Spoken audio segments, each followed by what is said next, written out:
I want to share my settings for this game, Genshin Impact, something like that, because I actually have a different opinion about this game. Um, I beat Breath of the Wild. This is a very similar game, so I think I'm going to like it. It looks very nice, but I actually have a different opinion about the settings for a game like this. And I'm actually also going to cover Breath of the Wild too, which I couldn't play on this OLED. That was a missed opportunity. So I'm gonna use black frame insertion at 120 on this game because I mean I cannot miss that opportunity. If you can use black frame insertion at 120, you want to do it, man, because the motion clarity you get is just perfect. You move the camera and it's like insane, like just perfection in movement. The picture, there's no blur, zero blur. So that's why I'm gonna use HLG to get that brightness, the brightness I need. So we step on select mode 1113111 and we change this EOTF to HLG. So about the colors, actually I'm gonna use here the color on auto detect 55, which is the same, you know, Rec 709 color space as on SDR. Um, and the reason why is because this game is, these cartoonish games are super colorful. So my guess is on the Switch, on the Nintendo Switch, that is going to happen in a lot of games. It might be too colorful using the color gamut on native. So actually I'm still going to figure out how to get that color gamut on native with the proper saturation, let's say more accurate. I'm going to probably reach out to a professional calibrator and get some advice and see how can we get this better calibrated so it looks nicer, it looks more correct, because I do recognize that in some cases it's too much. That's color gamut on native is too much saturation, like on a game like this. So I'm gonna use auto detect with HLG dynamic tone mapping on for black frame insertion, and actually I'm gonna use reduce blue light. So this is very inaccurate. Okay, reduce blue light it makes the colors completely inaccurate, but the reason I like this for this kind of game is for two reasons. One, I do not care a lot about color accuracy because this looks like a cartoon. Okay, so this game looks like a cartoon. It does not look realistic at all, and it is too bright. It's bright everywhere. It's like trying to destroy your eyes. So that reduced blue light is going to be beneficial for your eyes, no doubt. And on the recording, I'm looking at the recording, the colors for some reason are looking overly saturated. That's not what I see in front of me at all. Actually, these colors, this is looking desaturated. This bush in front of me is looking a lot desaturated. I mean, let me lower the exposure and see if that changes that. Actually, let me increase the exposure. Yeah, that's what's gonna help. So the colors that I see in front of me is more like, I mean, I cannot increase the exposure more because it's going to look blown out. But what I see in front of me, it looks more desaturated. That green is too much green.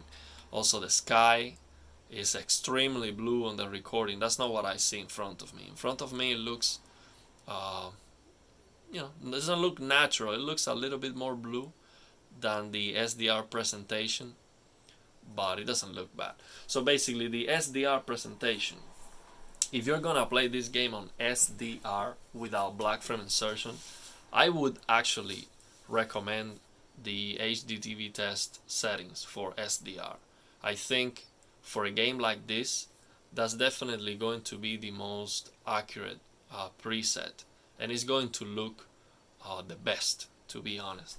So basically, the SDR settings that he recommends, and I mean, HDTV test, that guy is an expert, okay?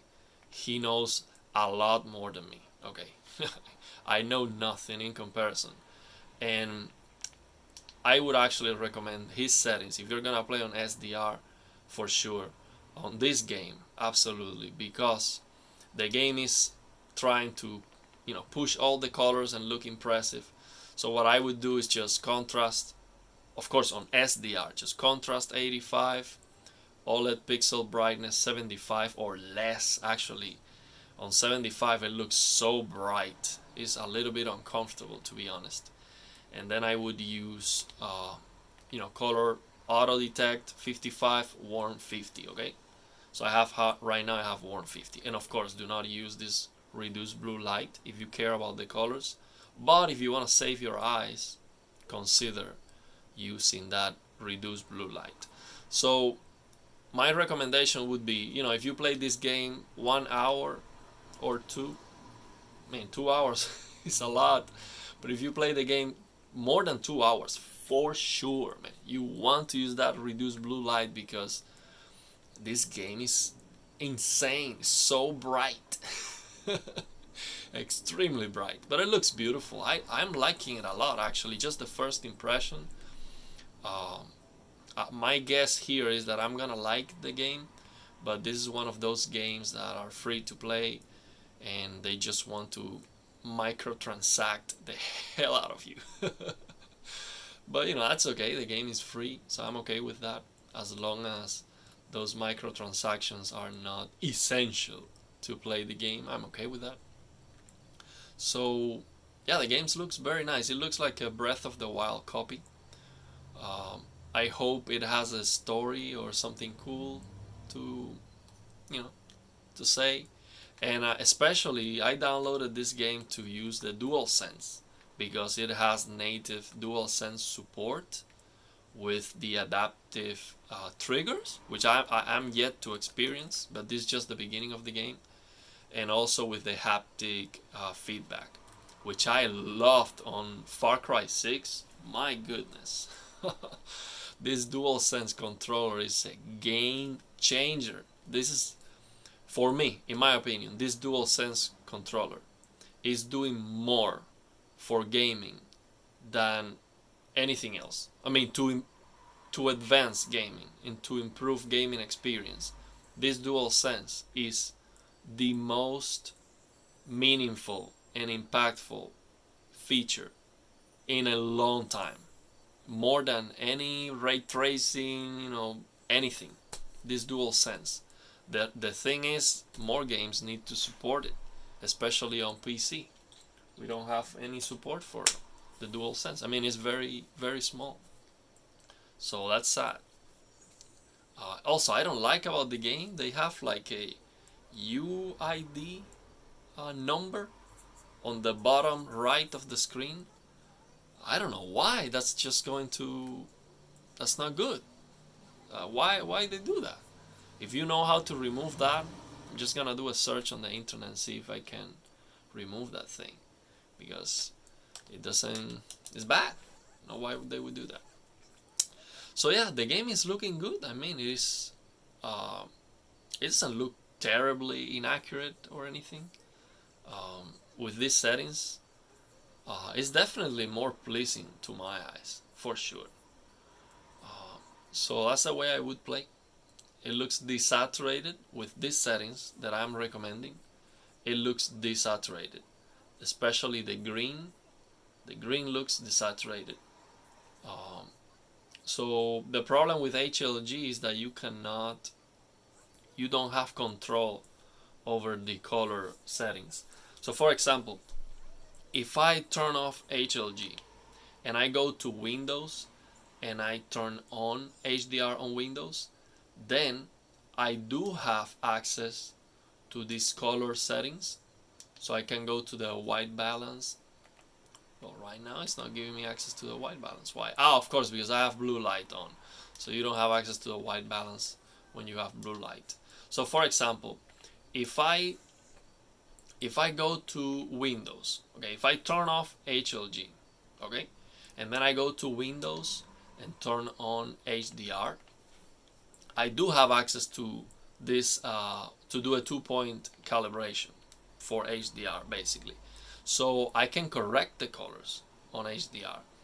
But the problem is that when I change to HLG, this calibration is still there. You can see it. You can see, you know, minus 10 blue or whatever you use, but it's not working. It doesn't work. I already checked that out. It doesn't work. And I don't want to get into the service menu to calibrate anything because I'm going to mess up the real good HDR implementations. So the other options that I have is the NVIDIA control panel or using reshade, which in this game I cannot use because if I copy any files to the folder where the game is, the game doesn't launch for some reason. It fails to launch. It tells you that you have to reinstall the entire game. So yeah, let me know what you think and if these settings work for you, if you like them, or what would you rather do.